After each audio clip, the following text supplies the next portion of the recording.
Hello my lovely aspirants, welcome back to my channel UPSC aspirants. आप सब कैसे हैं? आई होप आप सब अच्छे होंगे, अच्छे से पढ़ रहे होंगे, प्रॉपरली नोट्स बना रहे होंगे एंड उनको रिवाइज भी कर रहे होंगे। सो लास्ट लेक्चर में हमने क्या पढ़ा था? GOI एक्ट 1935 के बारे में पढ़ा था और पढ़ा था प्रोविंशियल इलेक्शंस जो हुए थे 1937 के अंदर। आज का हमारा टॉपिक रहेगा अगस्त ऑफर। आज हम अगस्त ऑफर के बारे में ही पढ़ेंगे। नेक्स्ट लेक्चर से फिर हम स्टार्ट करेंगे क्रिप्स मिशन के बारे में, ठीक है? तो चलिए नई क्रिप्स मिशन भी मैं आपको इसी लेक्चर में कवर करवा दूंगी क्योंकि ज्यादा बड़ा टॉपिक नहीं है, छोटा ही है। तो चलिए चलते हैं। अब हम बिना टाइम वेस्ट करे पेन पेपर उठा लीजिए और मेरे साथ नोट्स बनाइए। अब देखिए अगस्त ऑफर ये आया था 1940 में, 1940 में। इसके प्रोविजंस क्या थे, क्या मांगे थी, क्या डिमांड थी? पहला था डोमिनियन स्टेटस वाज गोल। क्या चाहिए था उनको? डोमिनियन स्टेटस उनका पहला एम था। वॉर एडवाइजरी काउंसिल होनी चाहिए, कंसेंट ऑफ माइनॉरिटीज होना चाहिए, एक्सपेंशन होना चाहिए वाइसरॉयज काउंसिल का, और रिप्रेजेंटेटिव कॉन्स्टिट्यूएंट असेंबली होनी चाहिए ताकि वो कॉन्स्टिट्यूशन को बना सके। तो ये थे अगस्त ऑफर के प्रोविजंस। अब देखिए क्या होता है। मार्च 1940 में क्या होता है, कांग्रेस का जो रामगढ़ में सेशन था उन्होंने एक रेजोल्यूशन पास किया। उस रेजोल्यूशन में क्या था? Congress will support British government war efforts if provincial national government is set up in centre.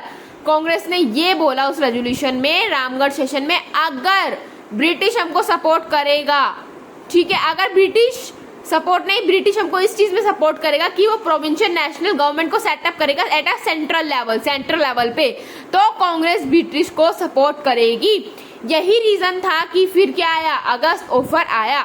अब मार्च 1940 में क्या हुआ, मुस्लिम लीग ने भी एक रेजोल्यूशन पास कर दिया। उनको हम बोलते हैं लाहौर रेजोल्यूशन। क्या बोलते हैं? लाहौर रेजोल्यूशन।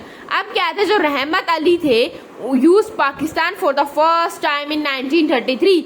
जो पाकिस्तान वर्ड था ना वो 1933 से पहले कभी किसी ने यूज नहीं किया था। रहमत अली ने पहली बार ये पाकिस्तान शब्द का यूज किया था। लाहौर रेजोल्यूशन में क्या था?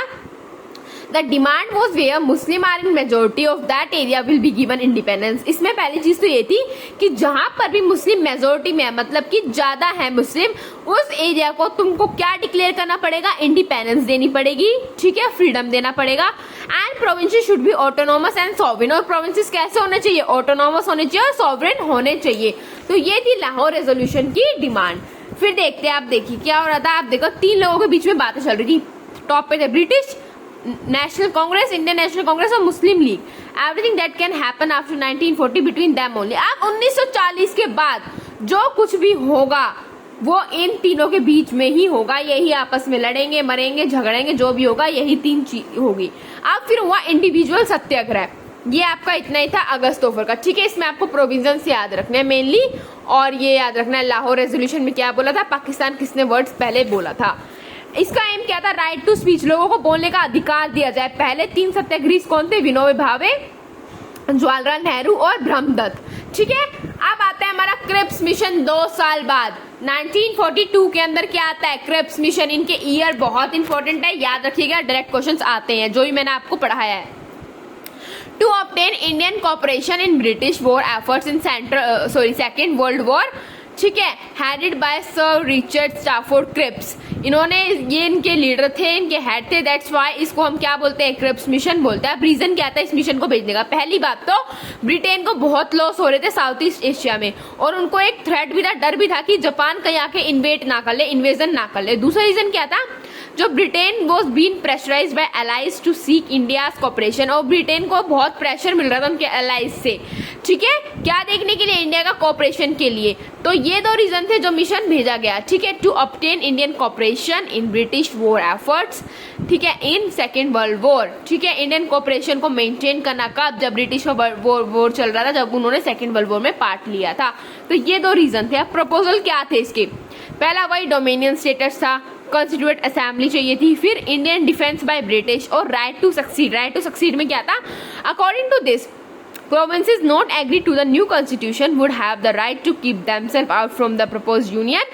Such provinces could create their own constitution। अगर किसी प्रोविंस को मतलब कोई एग्री नहीं होता इस कॉन्स्टिट्यूशन से, भाई ये बेकार है, ये वो, मुझे ये फॉलो नहीं करना, तो वो अपना खुद का कॉन्स्टिट्यूशन जो है वो बना सकता है, फ्रेम कर सकता है।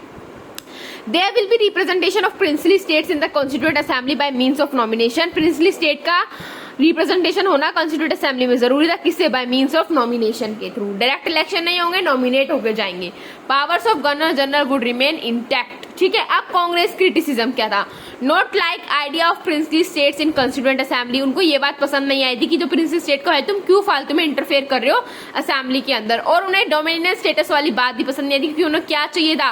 पूर्ण स्वराज चाहिए था, that is complete independence. They want a complete independence, not a dominion status. In dominion status they had to work under the British government, जो कि वो नहीं चाहते थे, ठीक है। तो ये उनका क्रिटिसिज्म था।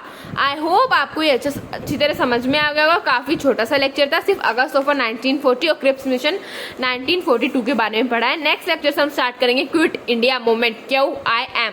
सो bye guys, take care, have a nice day.